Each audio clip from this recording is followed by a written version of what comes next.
मैं आज उस दलित पीड़िता के घर के बाहर ही मौजूद हूं और ये नेहटौर थाना क्षेत्र में एक गांव पड़ता है। आप देख सकते हैं कि इस समय उत्तराखंड से चलकर आए राज्य मंत्री देशराज कणवाल पीड़ित परिवार से मुलाकात कर रहे हैं और उनका दुख दर्द जान रहे हैं। भारी पुलिस बल आसपास क्षेत्र का यहाँ पर मौजूद है और स्थानीय लोग भी आप देख सकते हैं कि यहाँ पर मौजूद हैं। एक बार आप इधर देखेंगे तो ये सीधा पीड़िता के घर ये रास्ता जाता है और ये नेहटौर थाना क्षेत्र का एक गांव है। मैं कोशिश करूंगा कि पीड़िता के पारिवारिक सदस्यों से और पीड़िता से बातचीत की जा सके, आखिर क्या कुछ प्रकरण था, किस तरह घटना घटी और कैसे उन्होंने पुलिस से संपर्क किया और किस तरह से पूरा प्रकरण हुआ। अभी अंदर आप देखेंगे तो ये सीधा रास्ता पीड़िता के घर ही जाता है और बेहद ही गरीब निर्धन परिवार यह बताया जा रहा है। सीधे ग्राउंड जीरो से आप ये तस्वीरें देख रहे हैं। इस वक्त मैं उसी पीड़िता के घर पर मौजूद हूँ। जैसा भी मैंने आपको पहले बताया था, पीड़िता के पारिवारिक के सदस्य हमारे साथ मौजूद हैं। क्या नाम है आपका? मेरा कुमार सोनू।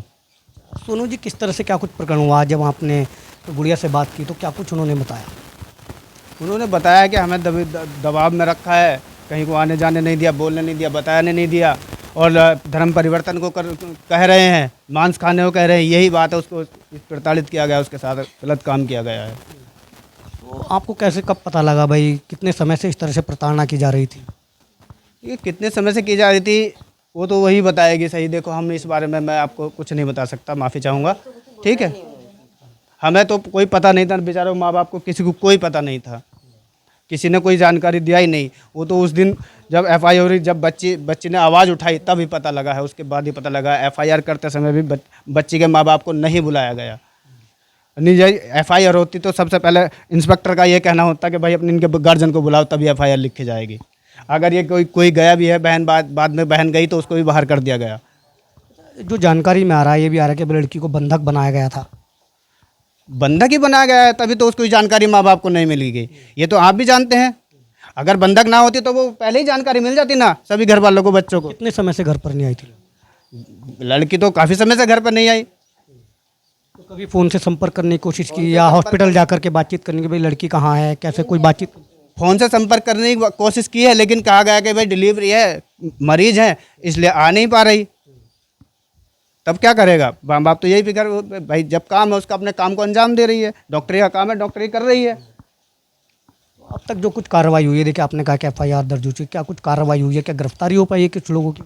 कुछ लोगों की गिरफ्तारी हुई है, डॉक्टर फैजान की भी हो गई है, और जो उसमें उसके साथ केस में इन्वॉल्व हैं, घटना में जो दुर्घटना की है उसमें इन्वॉल्व हैं, उनमें से कुछ लोग अभी रह रहे हैं। पुलिस अभी उनको गिरफ्तारी नहीं कर पा रही। क्या ऐसे वो अलग अलग भागने वाले हो गए जो पुलिस से ज़्यादा चकमेदार हो गए? पुलिस के हाथ ऐसे लंबे कहते हैं कि लोग, पुलिस के हाथ बहुत लंबे हैं कि उससे कोई बच नहीं सकता। तो वो कहाँ हैं अभी तक? कितने लोग गिरफ्तार हो गए? कितने लोग? कुल 4 लोग गिरफ्तार हुए हैं अभी। कितने लोग हैं इसमें पूरे? अभी तीन या 4 शायद बाकी हैं अभी उसमें गिरफ्तार होने से। देखिएगा, ये धामपुर थाना क्षेत्र की घटना थी। ये घटना जो घटी थी, ये पूरा प्रकरण धामपुर थाना क्षेत्र स्थित हबीबवाला में एक अस्पताल के अंदर पूरी घटना घटती है और इसके संचालक जो थे डॉक्टर फैजान, उनके द्वारा ये पूरी घटना को अंजाम दिया गया। हालांकि उनको गिरफ्तार कर लिया गया है लेकिन इस तरह की घटना, प्रताड़ना समाज के लिए बड़ी घातक है। लेकिन लड़की को लंबे समय तक जो है बंधक बना कर रखा गया, मारपीट की गई, शारीरिक शोषण किया गया, मानसिक शोषण किया गया और घर भी नहीं आने दिया गया। मांस तक खिलाने की कोशिश की गई, धर्म परिवर्तन भी करवाने की कोशिश की गई। जी। तो देखिएगा, ये पीड़ित परिवार के लोग हैं। आप इधर देखेंगे तो पीड़िता के जो पिता हैं वो भी यहाँ पर बैठे हैं और घर के हालात भी आप देख सकते हैं कितने दयनीय स्थिति पूरे परिवार की है। और इसी कारण शायद ये गुड़िया भी जो है घर परिवार को चलाने के लिए काम करने को मजबूर थी और इसी मजबूरी का फ़ायदा शायद इस तरह के शैतान डॉक्टर फैजान ने उठाया और लड़की का शारीरिक मानसिक शोषण किया। पीड़िता के पिता हैं, हालांकि बातचीत करने की स्थिति में मैंने कोशिश की थी इनसे बात करने की भी कुछ बातचीत, लेकिन उन्होंने कहा कि भाई जाहिर सी बात है, जब बेटे के साथ इस तरह का जघन्य अपराध होता तो पिता के हालात क्या होते हैं, मानसिक स्थिति क्या होती है, किस तरह की सामाजिक स्थिति हो जाती है। बड़ा गंभीर अपराध है। राज्य मंत्री देशराज कणवाल उत्तराखंड से चल के आज पीड़िता के परिवार से मिलने आए थे। जानेंगे मंत्री जी, क्या कुछ बातचीत हुई है? अभी अधिकारियों से भी आपने बातचीत की है, किस तरह देखते हैं पूरे प्रकरण को? जघन्य पूरा अपराध है।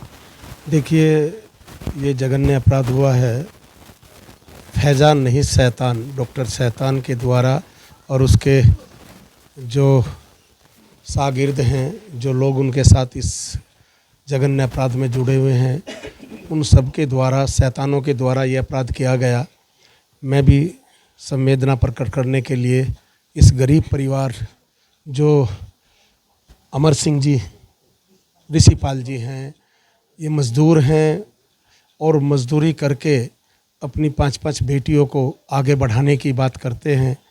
ऐसे अमर सिंह जी को मैं सलाम करता हूँ, नमस्कार करता हूँ कि 40 साल पहले ये कभी घर बनाया होगा और इसी घर में वो सब बच्चियाँ पैदा हुई, उनकी शादी हुई, प्लास्टर तक आज तक नहीं हुआ।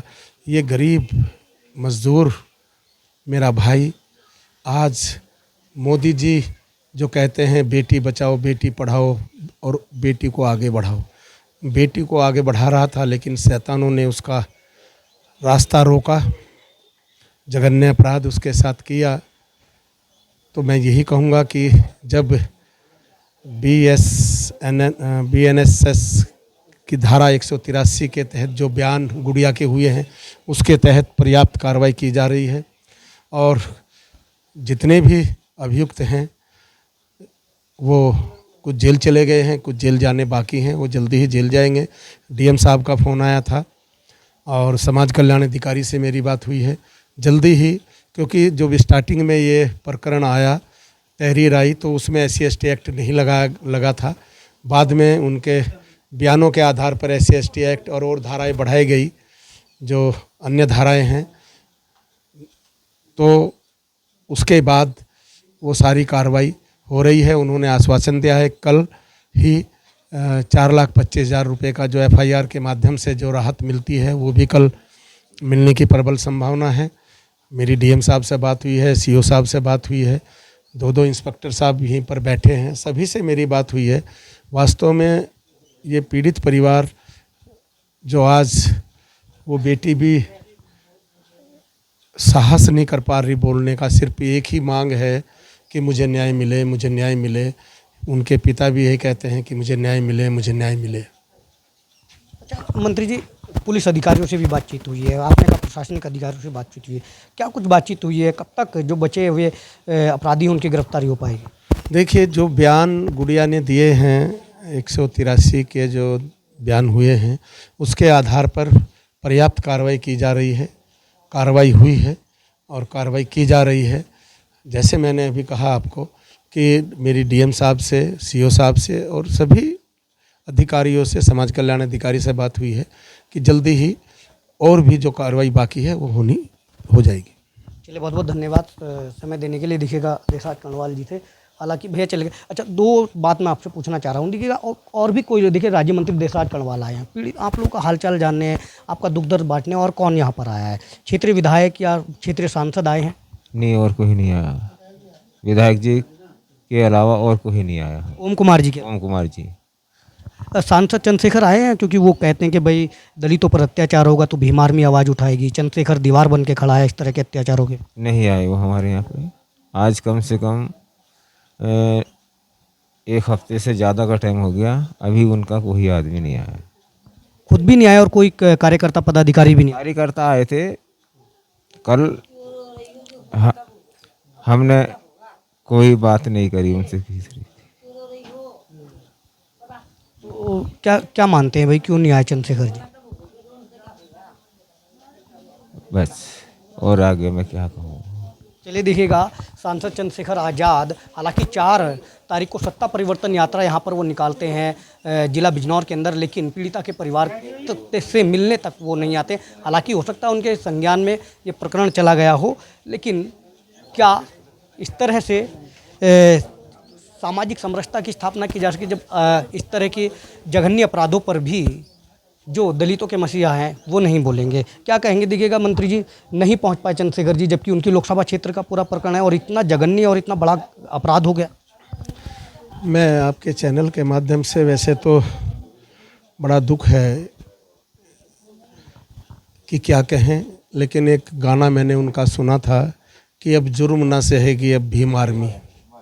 और वो कौन सी भीम आर्मी है, वो कौन सी आज़ाद समाज पार्टी है जो ये नारा, जिनका ये गाना था, जिनका ये सॉन्ग था।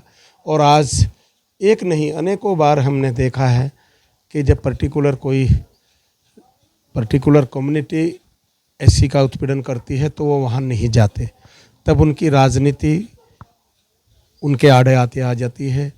वो पूर्णतः राजनीतिक हो चुके हैं, सामाजिक नहीं है। समाज के काम के लिए देखिए, राजनीति से पहले सामाजिकता है। अपराधी तो कोई भी हो सकता है ना, तो अपराधी के खिलाफ तो बोलना क्या राजनीति के पहले या अपराधी को के खिलाफ बोलना चाहिए? देखिए, अपराधी का कोई धर्म नहीं होता। अपराधी का अगर धर्म होता तो वो ये अपराध ना करता। कोई भी धर्म ये इजाज़त नहीं देता कि हम ऐसे कुकर्त्य करें, बल्कि इस्लाम में तो और कैडे कानून हैं। क्या भावना मानते हैं इसके, भावना क्या मानते हैं इसके पीछे? वो डॉक्टर शैतान अगर वो इस्लामिक होता तो ये कुकर्त्य ना करता। तो ये धर्म पे नहीं जाना चाहिए। अपराध और अपराध की इंटेंशन क्या है? उस बेटी को मांस खिलाना, धर्म परिवर्तन की बात करना। तो क्या ये जो कुछ लोग कहते हैं कि ये एक जिहाद है, तो जिहाद नहीं तो क्या है? जिहाद नहीं तो क्या है? चंद्रशेखर 4 तारीख को बिजनौर में आते हैं, यहाँ से 20-25 किलोमीटर दूर बिजनौर है, और अपनी बहन से मिलने नहीं आते। क्या वो ये भूल गए कि 1-1 रुपया इकट्ठा करके मेरे समाज ने उनको ताकत दी? केवल ताकत लेकर के अपने समाज को भूल जाना, अपने समाज में न जाना, सिर्फ इसलिए कि उनका एक बहुत बड़ा जो वोट बैंक जिसे वो समझते हैं नाराज ना हो जाए। ये तो गलत है।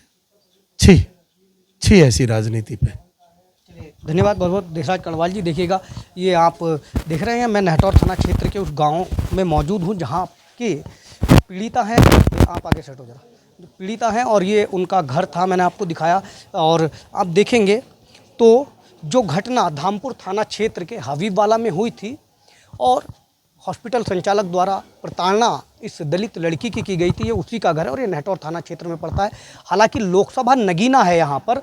नेहटौर के जो विधायक हैं ओम कुमार यहाँ पर पहुँचे, उत्तराखंड से चल के राज्य मंत्री देशराज कणवाल भी पीड़िता का हालचाल जानने पहुँचे, क्योंकि ये अपराध इतना बड़ा, इतना जघन्य और इतना पीड़ादायक था कि जो भी इसको सुनेगा या जो भी इसको जानेगा वो रह नहीं पाएगा इस पीड़िता का हाल जाने बिना। लेकिन नगीना सांसद चंद्रशेखर आज़ाद यहाँ पर नहीं पहुँचे। 4 तारीख को सत्ता परिवर्तन यात्रा होती है। ऐसा तो नहीं कि उनकी जानकारी में नहीं होगा, इतना बड़ा ये जघन्य अपराध हुआ ना है। कैमरा पर्सन के साथ अमित नंद, समाचार 29 इंडिया, हरिद्वार।